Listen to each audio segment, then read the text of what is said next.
भर में लोगों से कहना चाहता हूं, कम मेक इन इंडिया।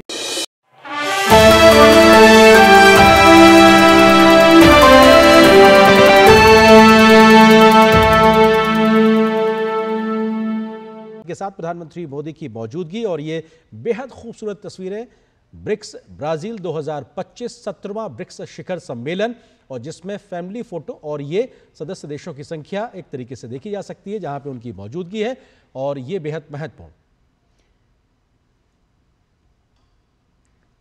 तो बढ़ती अर्थव्यवस्थाओं का इस समूह जिसका लक्ष्य वैश्विक निर्णय प्रक्रिया में विकासशील देशों की आवाज को मजबूत करना है और बहुत ही एक महत्वाकांक्षी विजन और एजेंडे के साथ इस बार ब्रिक्स 2025 का आयोजन हो रहा है। और ये जो तस्वीर है, ये जो साझेदारी है, ये जो हाथ थाम कर जो एक साथ एकजुटता का संदेश यहाँ पर ब्रिक्स देश दे रहे हैं पूरे विश्व को, यकीनन ये तस्वीर इतिहास में दर्ज की जाएगी कि किस तरह से दुनिया के तमाम जो विकासशील देश आज विकासशील नहीं है, ये वो देश हैं जहाँ पर दुनिया की आधी से ज़्यादा आबादी बसती है और ये अब महत्वपूर्ण निर्णय लेने के लिए इस वक्त एकजुट हैं, तैयार हैं। और यहाँ पर कहीं ना कहीं सिर्फ ये एक आर्थिक मंच नहीं है, एक महत्वपूर्ण रणनीतिक मंच के रूप में भी अपनी भूमिका बहुत ही पुरजोर तरीके से निभाता नजर आएगा ब्रिक्स। यही यहाँ पर उम्मीद की जा रही है और कामना की जा रही है कि किस तरह से एक वैकल्पिक वैश्विक व्यवस्था के रूप में ब्रिक्स यहाँ पर एक बहुत ही जोरदार और मजबूत मंच बनकर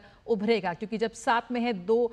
इतने महत्वपूर्ण और शक्तिशाली राष्ट्र जब एक साथ आएंगे तो यकीनन एक वैकल्पिक वैश्विक व्यवस्था के रूप में ना सिर्फ अपनी आवाज, अपने मुद्दों को ये वैश्विक मंच पर रखेगा तो वहीं एक मजबूत संदेश भी देगा। बिल्कुल। और BRICS Brazil, Russia, India, China और साउथ अफ्रीका, ये 5 सदस्य देशों के माध्यम से एक तरीके से जो शुरुआत हुई थी, आज विस्तारित परिवार नजर आ रहा है जहां पर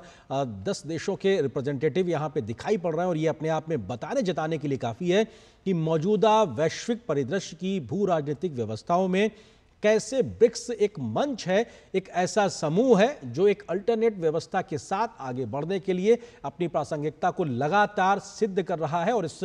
मंच के साथ में तमाम देशों का जुड़ना और अपनी बात को प्रमुखता से रखना, या जिस बात का जिक्र आप लगातार ग्लोबल साउथ की बात कर रही थी, उसकी आवाज़ को मुखरता से रखना, हमारे मेहमानों ने भी इस बात का जिक्र किया कि इस बार के एजेंडे में खास तौर से किस प्रकार का बदलाव को लाना है। तो ये उस बदलाव के वाहक के तौर पे ये एक मंच है और उस मंच के माध्यम से ये महज उन चंद नेताओं की तस्वीर नहीं बल्कि उतनी बड़ी आबादी जिसका जिक्र आपने आंकड़ों में किया था, लगभग दुनिया की आधी